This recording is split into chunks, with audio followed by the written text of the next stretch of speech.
I've always had this passion for wanting to do something creative, whether it was in food or entertainment or film. I've been in the investment management business, the finance side of things, for almost 30 years. I had this idea of going into, restaurant cooking. I realized at some point, it was time to do it. Part of the reason was, my father passed away 10 years ago, and then reflecting on that and saying, oh, well, when he passed away, I really was I'm only like 20 years away from that, and this was my chance to do it. It was kind of part of my evolution and reinventing myself.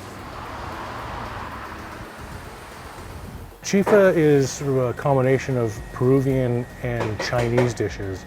And the Chinese dishes, again, is from both sides, my family and my wife's family. And then the Peruvian part is when my wife's family moved from Hong Kong to Peru, they picked up Peruvian recipes. After 45 years, we open again. So in the early 70s, my mother-in-law also had a restaurant called Chifa. I have very good business in Peru. When they immigrated here, they gave up everything, but I think they've always wanted to find a way to come back and relaunch it.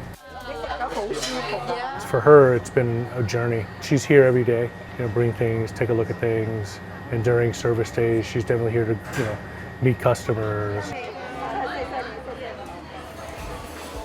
We definitely went into this not knowing that it was going to hit. The quarantine hit just after we got the permit to start construction. We were caught in the middle of it, and I think the only way we could go is to move forward. I had retired from my previous job. This is my livelihood. We had to continue the best we could. This is really a family business. My daughter works right alongside me on the cook line. Our youngest son does the expediting. The guys who work on the cook line, they all went to high school together. They work so hard, but I'm so proud of them. Because it was tight-knit and people that we know. And I think that was one way that we've kept ourselves sort of somewhat insulated.